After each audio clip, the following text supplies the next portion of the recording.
E aí, galerinha do É Nóis na Mate, eu sou Jeff Pezeta, professor e mestre no ensino da matemática pela PUC de São Paulo. Estou aqui iniciando a nossa playlist de números complexos, aula 1. Cai em vestibular.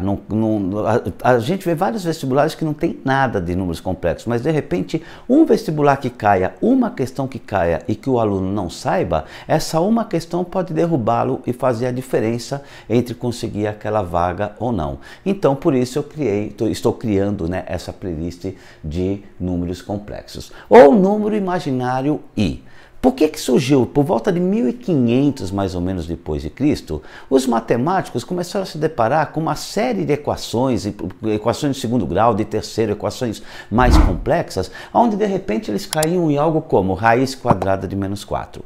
Até então, simplesmente, eles diziam que não existia raiz quadrada de número negativo, tá? No entanto, eles não conseguiam resolver alguns problemas e eles começaram a buscar soluções. E foi aí que surgiu então a idealização do número complexo, ou dos conjuntos imaginários, que é um outro conjunto numérico fora do conjunto dos reais. Veja bem, isso aqui não é um achismo. Vamos fazer assim. Isso aqui é uma necessidade. Não fosse os números complexos, e muitos problemas, por exemplo, da engenharia, da astronomia, da economia, não teriam solução. Então, nós vamos trabalhar nesse momento, nessa primeira aula, com dois exercícios que trabalham com números imaginários. É uma introdução. Então vamos lá, vou colocar esses dois exercícios e nós vamos resolver. Vamos lá. Bom, então vamos lá, tem uma proposta aqui de dois exercícios, tá? Considerando o conjunto dos números complexos, porque vocês vão ver que não tem como resolver essas duas equações no conjunto dos reais, resolva as equações. Então nós temos aqui duas equações. Você quer tentar fazer e ver o que acontece, tá? Tente fazer, veja o que acontece e depois dá um play e veja a correção. Vou começar a corrigir esse exercício A, então. Vamos lá, vamos corrigir o A.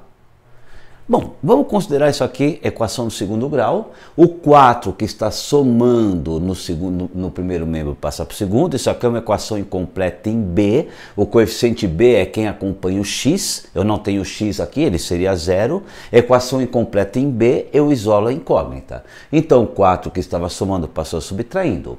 A incógnita ainda não está sozinha, ela tem o quadrado. A operação inversa da potência de 2 é a raiz quadrada. Então esse 2, que é uma potência, passa para o segundo membro como uma raiz quadrada. Isso aqui seria o positivo e o negativo, mais e menos, o resultado de uma raiz quadrada de um número negativo. No nono ano, eu sempre digo para os meus alunos de nono ano, está errado dizer que não existe. Ela existe, mas ela não pertence ao conjunto dos reais. Então, se um aluno coloca não existe, eu tiro pontuação, porque ela existe, mas ela existe aonde? No que nós vamos ver agora, no conjunto dos imaginários. Como é que ficaria essa resposta no conjunto dos imaginários? Vou mostrar para vocês. Bom, considerando que no conjunto dos reais a raiz quadrada de 4 é 2, então no conjunto dos imaginários, dos complexos, essa raiz quadrada de menos 4 seria 2 números imaginários. Ou seja, o conjunto solução dessa equação seria menos 2 imaginários e 2 imaginários. E alguém pode falar, nossa, professor, que coisa idiota, eu já ouvi isso muito de aluno. Nada a ver, professor, para que serve isso? Se você chegar em alguns cursos superiores, como engenharias, gestão, administração, computação, existem várias situações que você vai perceber que você não consegue seguir adiante se não fossem os números imaginários. Muitas construções aí que nós temos de pontes, de prédios, de usinas, tá? Elas são possíveis por conta dos números imaginários, senão as pessoas não conseguiriam continuar e fazer o projeto dessas construções. Economia também utiliza-se conjuntos imaginários, várias situações. Então algo que parece meio bobinho, na verdade é extremamente importante e foi um grande avanço da matemática. E para quem está prestando o vestibular, para quem vai prestar vestibular, nós temos exercícios que aparecem com resolução no conjunto dos imaginários. É pouco hoje em dia, mas aparece, tá bom? Vamos para o B? Você fez o B? A partir do momento que você fez o A, tá? Ou que eu corrigi o A, acho que agora você consegue pensar no B. Tenta fazer, dá um pause, depois dá um play e continua. Eu vou corrigir, vamos lá.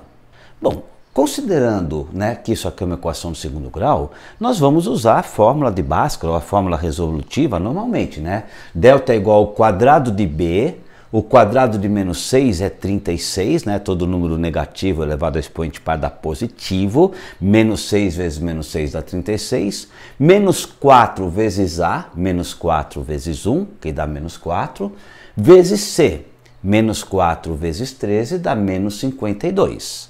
Então o delta é 36 menos 52, o delta é igual a menos 16. Ah, professor, me perdi nesse delta, B ao quadrado, menos 4AC. Opa, se você se perdeu nessa explicação, então seu problema vai além de números complexos, seu problema está em equações de segundo grau. Eu tenho uma playlist só de equação de segundo grau. Se você se perdeu só nessa explicação do delta, B ao quadrado menos 4AC, sugiro que você assista os vídeos da minha playlist de equação de segundo grau.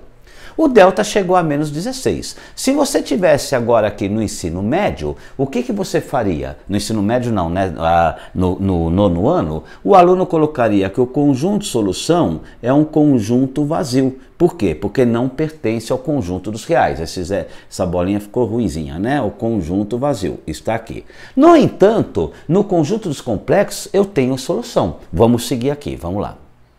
Bom, então, continuando, nós vamos usar agora o x. O x é o oposto de b. Como b é menos 6, o oposto de menos 6, que vai somar e subtrair a raiz quadrada de delta, a raiz quadrada de menos 16, sobre 2 vezes a. Como a é 1 sobre 2.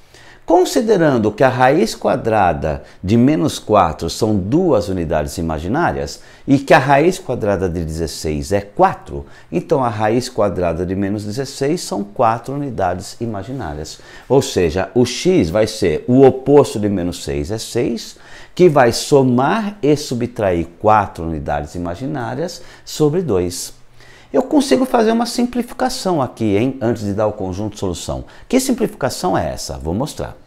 Pois bem, nós podemos fazer aqui uma simplificação nessa fração. Eu não posso simplificar frações, numeradores e denominadores, quando eu tiver adição, a não ser que todos os termos dessa fração possam ser divisíveis por um mesmo valor. Repare que o 6, o 4 e o 2, eles são divisíveis por 2. Então eu posso simplificar porque eu vou dividir os três termos, ou seja, todos os termos aqui por 2. 6 dividido por 2 dá 3. 4 dividido por 2 dá 2 e 2 dividido por 2 dá 1. Ou seja, tá? A solução dessa equação no conjunto dos complexos será 3 mais e menos, porque não é ou mais ou menos. Nós vamos somar com 2i e subtrair com 2i. Temos essas duas condições, mais e menos 2i. Ou seja, o conjunto de solução em ordem crescente, 3 menos 2i, 3 mais 2i, está aqui resolvida essas duas equações no conjunto dos imaginários. Beleza? É um conceito diferente, mas a forma de resolver aqui é a equação de segundo grau. O que muda é que a raiz quadrada de um número negativo passa a ter o mesmo valor absoluto, ou seja, o 4 é 2, o 16 é 4, mas, no entanto, no conjunto dos imaginários, ou seja, unidades imaginárias. Ok?